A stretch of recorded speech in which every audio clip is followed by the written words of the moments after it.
For months, I thought it was a joke. An algorithm glitch. Today, I know I was witnessing the birth of genius, and I was too blind to see it. This isn't a typical success story. It's about how I unraveled a mystery that turned everything I thought I knew about virality on its head.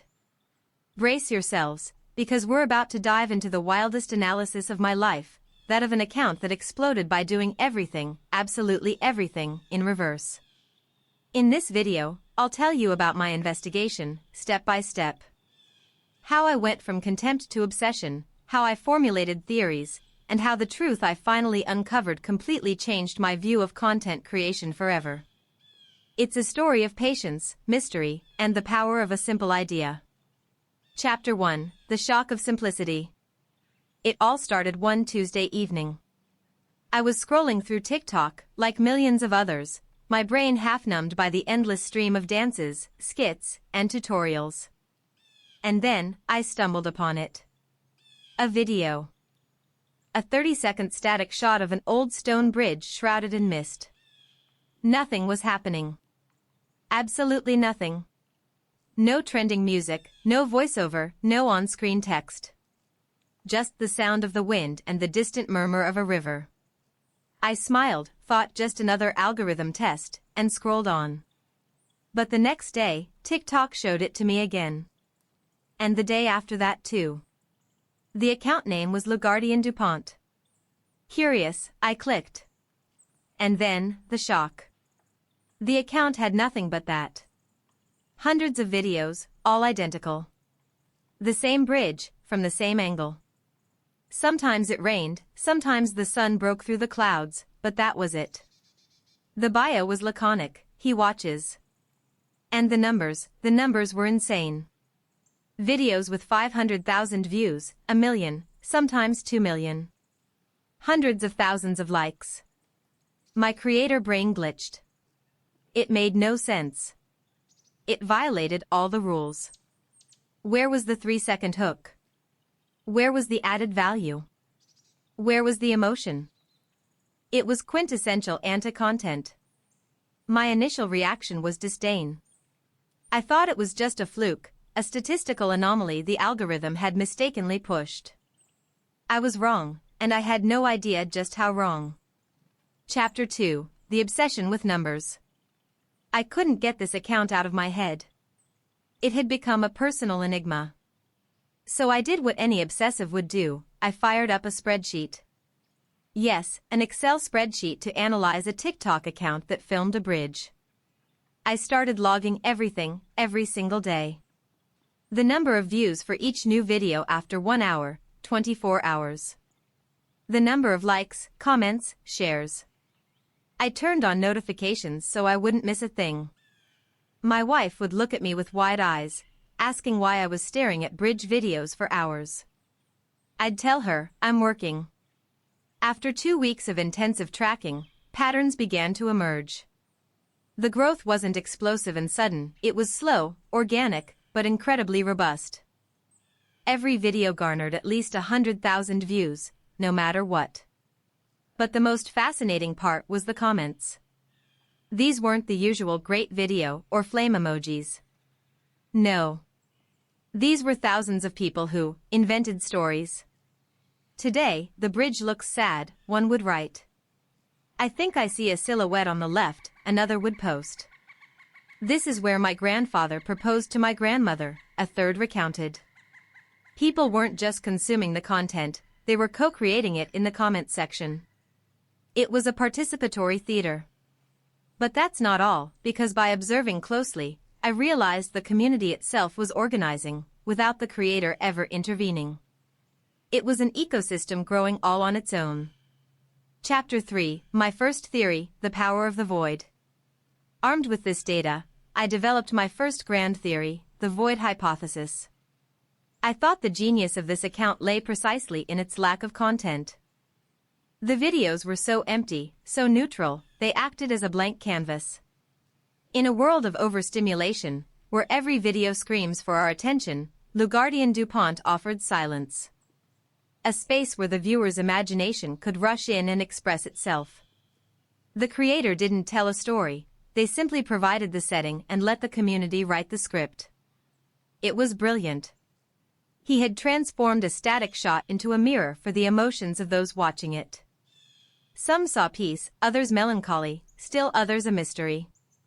The bridge became a character in its own right, its mood changing with the weather. I was quite proud of my theory. It was elegant, it explained the massive engagement and audience loyalty. I thought I had cracked the code. To go viral, sometimes you had to do as little as possible. Leave room for others. It was a beautiful lesson in creative minimalism. I even started drafting an article on the subject. I was convinced I had solved the enigma. But, as in any good story, the biggest twist was yet to come. I was on the right track, but I was far, very far from the truth. Chapter 4: The Clue That Changed Everything.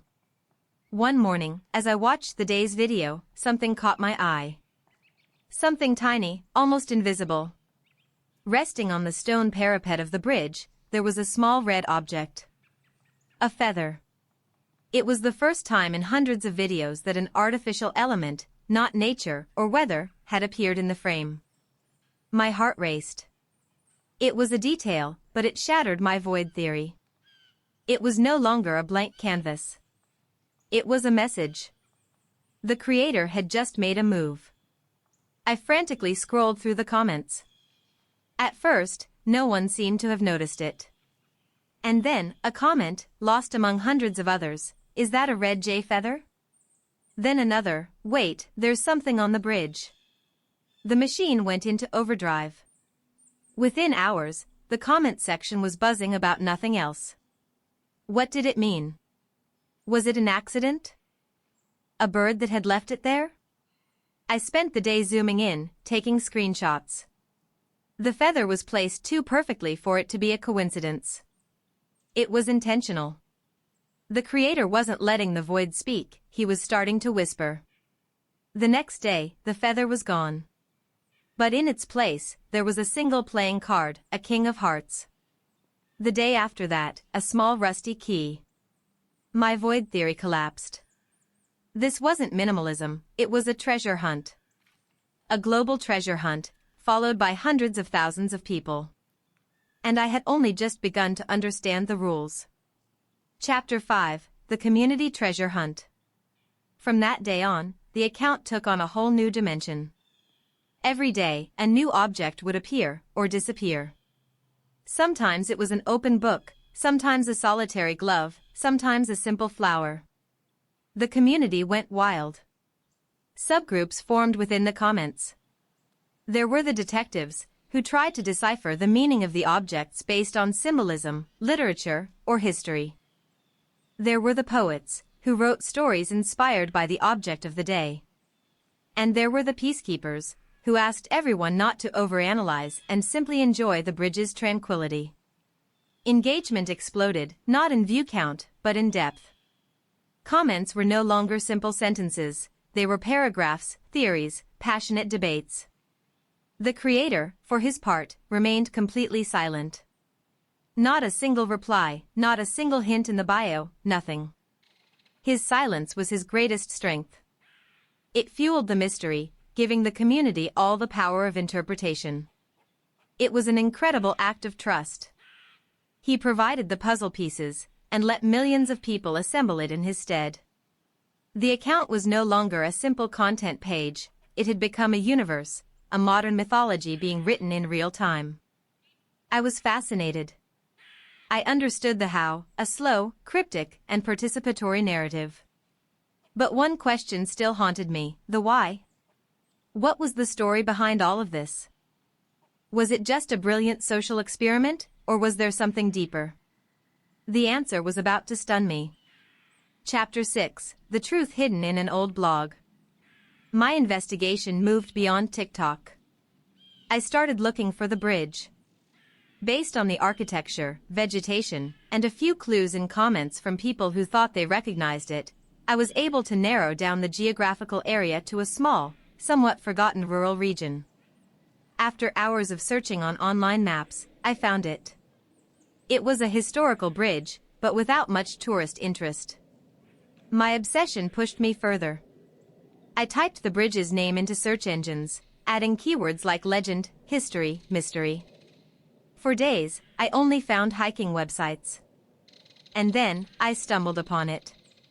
An old blog, with a design from the early 2000s, maintained by a local amateur historian. One of the articles, published 10 years earlier, was titled, "The Legend of the Silent Ferryman." The article recounted an old, almost forgotten local legend about a bridge guardian who lived in the 19th century. This man never spoke, but he communicated with the villagers by leaving symbolic objects on the bridge's parapet. A red feather to announce a birth, a playing card to warn of conflict, a key to signal an opportunity. I read the article, and it felt like I was reading the script for the TikTok account.